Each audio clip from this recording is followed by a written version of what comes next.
అందరికీ నమస్కారం. Welcome to Vijay media. ఇప్పుడే అందిన వార్త. సీఎంకి ప్రమాదం, బెదిరించిన గల్లా, తీవ్ర టెన్షన్లో అధిష్టానం. లేటెస్ట్ అప్డేట్ రావడం జరిగింది. సో దానికి సంబంధించిన పూర్తి వివరం చెప్పడం కోసం నేను ఈ వీడియో చేస్తున్నాను. వీడియోని పూర్తిగా చూస్తేనే నేను చెప్పే సమాచారం మీకు బాగా అర్థమవుతుంది. అలాగే వీడియో నచ్చితే వీడియోకి లైక్ ఇచ్చి నన్ను సపోర్ట్ చేయండి. చాలామంది సబ్స్క్రైబ్ చేసుకోకుండా చూస్తున్నారండి. తప్పకుండా సబ్స్క్రైబ్ చేసుకోండి. అప్పుడు ఇలాంటి మరిన్ని వీడియో చూడడానికి అవకాశం ఉంటుంది. అలాగే వీడియోని లైక్ చేయడం వల్ల వీడియోని కొంతమందికి రీచ్ అయ్యి ఇన్ఫర్మేషన్ మరి కొంతమందికి రీచ్ అవుతుంది.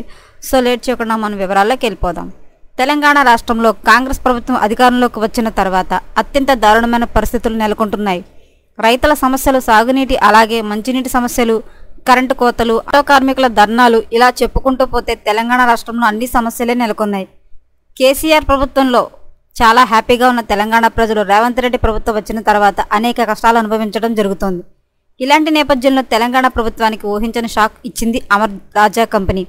తెలంగాణలో పెట్టాలనుకున్న తమ కంపెనీ వేరే ప్రాంతాల్లో పెడతామని తాజాగా అమర్ రాజా కంపెనీ చైర్మన్ గల్లా విజయదేవ్ సంచలన ప్రకటన చేసినట్లు సమాచారం.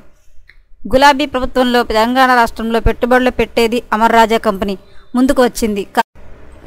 తెలంగాణ రాష్ట్రంలో మహబూబ్ నగర్ జిల్లాలో అమర్ రాజా బ్యాటరీ ప్లాంట్కు శంకుస్థాపన కూడా చేశారు. కేటీఆర్ మంత్రిగా ఉన్నప్పుడు ఈ తతంగం పూర్తయింది. అప్పుడు అమర్ రాజా కంపెనీకి అనేక హామీలు ఇచ్చింది కేసీఆర్ సర్కార్. అయితే కాంగ్రెస్ ప్రభుత్వం అధికారంలోకి వచ్చిన తర్వాత అమర్ రాజా కంపెనీకి గతంలో ఇచ్చిన హామీలు ఏవీ కూడా అమలు చేయడం లేదట. కాంగ్రెస్ ప్రభుత్వం ఈ విషయాన్ని స్వయంగా గల్లా జయదేవ్ ప్రకటించినట్లు సోషల్ మీడియాలో వార్తలు వస్తున్నాయి. గులాబీ పార్టీ అధికారంలో ఉన్నప్పుడు బ్యాటరీ ప్లాంట్ కోసం ఇచ్చిన హామీలను రేవంత్ రెడ్డి ప్రభుత్వం అమలు చేయకపోతే తెలంగాణలో విడిచి వెళ్లిపోతామని హెచ్చరించారట. దానికి డెడ్ లైన్ కూడా పెట్టారట గల్లా జయదేవ్. ఇక దీనిపై కేటీఆర్ కూడా స్పందించారు. రాజకీయ కక్షలకు వెళ్లి మంచి కంపెనీలను తెలంగాణ నుంచి తరలిపోయేలా రేవంత్ రెడ్డి ప్రభుత్వం వ్యవహరిస్తోందని మండిపడ్డారు. అమర్ రాజా కంపెనీ వెళ్లకపోతే తెలంగాణకు అన్యాయం జరుగుతుందని కేటీఆర్ వెల్లడించారు. ఎప్పటికప్పుడు మరిన్ని లేటెస్ట్ అప్డేట్ల కోసం మన ఛానల్ తప్పకుండా సబ్స్క్రైబ్ చేసుకోండి. Thanks for watching.